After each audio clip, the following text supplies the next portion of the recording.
రెండవ సామ్యుయేలు 23వ అధ్యాయము. దావీదు రచించిన చివరి మాటలు ఇవే. యోషేయ కుమారుడగు దావీదు పలికిన దేవోక్తి ఇదే.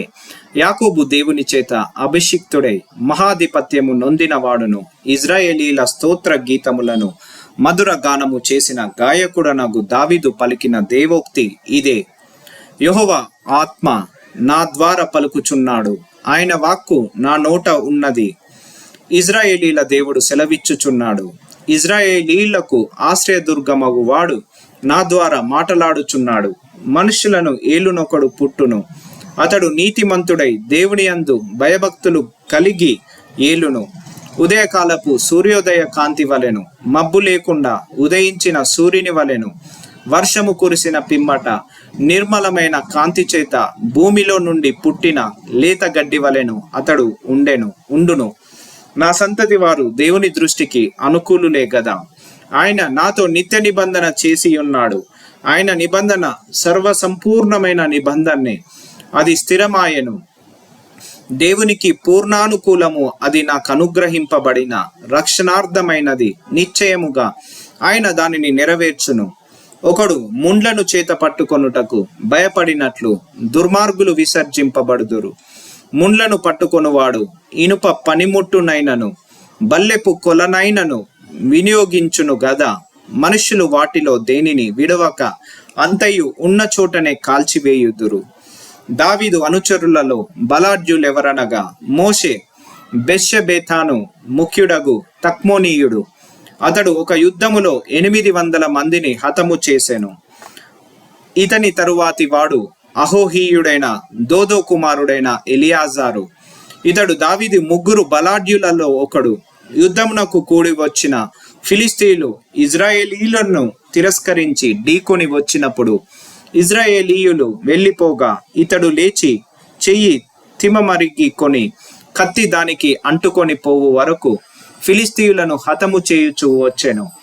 ఆ దినమున యెహోవా ఇజ్రాయేలీలకు గొప్ప రక్షణ కలుగజేసెను. దోపుడు సొమ్ము పట్టుకొనుటకు మాత్రము జనులు అతని వెనుక వచ్చిరి. ఇతని తరువాతి వారెవరనగా హరారీయుడగు ఆగే కుమారుడైన షమ్మా. ఫిలిస్తీయుల అలచందల చేనిలో గుంపు కూడగా జనులు ఫిలిస్తీయుల ఎదుట నిలవలేక పారిపోయిరి.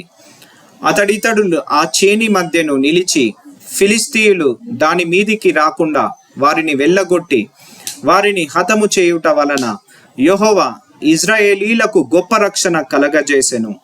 మరియు అధిపతులలో శ్రేష్ఠులైన 3 కోతకాలమున గుహలలోనున్న దావీదు నొద్దకు వచ్చినప్పుడు ఫిలిస్తీయులు రెఫాయీము లోయలో దండు దిగియుండిరి. దావీదు దుర్గములో నుండెను. ఫిలిస్తీయుల దండు కావలివారు బెత్లెహేములో ఉండిరి. దావీదు బెత్లెహేము గవిని దగ్గరనున్న బావి నీళ్లు ఎవడైనను నాకు తెచ్చి ఇచ్చిన ఎడల ఎంతో సంతోషించెదనని అధికారితో పలకగా ఆ 3 బలాఢ్యులు ఫిలిస్తీయుల దండు కావలి వారిని ఓడించి దారి చేసుకొని పోయి బెత్లెహేము గవిని దగ్గరనున్న బావి నీళ్లు చేది దావీదు నొద్దకు తీసుకొని వచ్చిరి. అయితే అతడు ఆ నీళ్లు త్రాగుటకు మనస్సు లేక యెహోవా సన్నిధిని పారబోసి, యెహోవా, నేను ఇవి త్రాగను, ప్రాణమునకు తెగించిపోయి తెచ్చిన వారి చేతి నీళ్లు త్రాగుదునా అని చెప్పి త్రాగనొల్లకుండెను.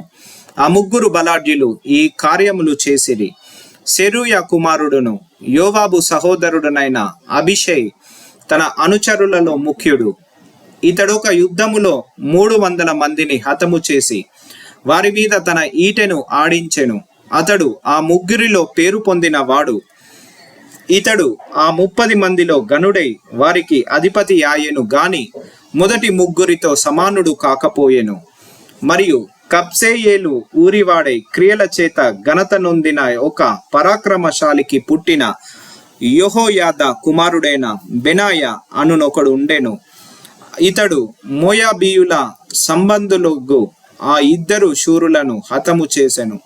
మరియు మంచు కాలమున బయలువెడలి బావిలో దాగి ఉన్న ఒక సింహమును చంపివేశెను. ఇంకను అతడు సౌందర్యవంతుడైన ఒక ఐగుప్తుయుణ్ణి చంపెను. ఆ ఐగుప్తుయుని చేతిలో ఈటయుండగా బెనాయ దుడ్డు కర్ర తీసుకొని వాని మీదికి పోయి వాని చేతిలోని ఈటె ఊడలాగి దానితోనే వాణ్ణి చంపెను.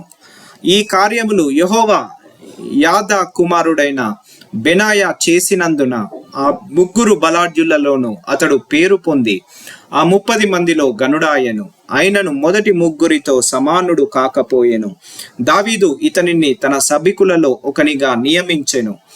ఆ 30 మంది ఎవరనగా యోవాబు సహోదరుడైన ఆషాహేలు, బెత్లెహేమియుడగు దోదో కుమారుడగు ఎల్హానాను, హరోదీయుడైన షమ్మా, హరోదీయుడైన ఎలీకా, పత్తీయుడైన హెలెస్సు, తెకోవీయుడగు ఇక్కేషు కుమారుడైన ఈరా, అనీయుడైన అబీయెజెరు, హుషాతీయుడైన యోబున్నయి, అహీహీయుడైన సల్మోను, నెటోపాతీయుడైన మహారై, నెటోపాతీయుడైన బయానాకు పుట్టిన హెలేబు, బెన్యామీనీయుల గిబియాలో పుట్టిన రీబై కుమారుడైన ఇత్తయి, పరాతోనీయుడైన బెనాయా, గాయాషు ఏళ్ల నడుమ నివసించు హిద్దయు, హర్బాతీయుడైన అబియల్బోను, బర్హూమీయుడైన అజ్మావేతు, షబ్బోలీనీయుడైన హెలియాబ్బా, యాషేను యొక్క కుమారులలో యోనాతాను, పరారీయుడైన షమ్మా, పరారీయుడైన షారారు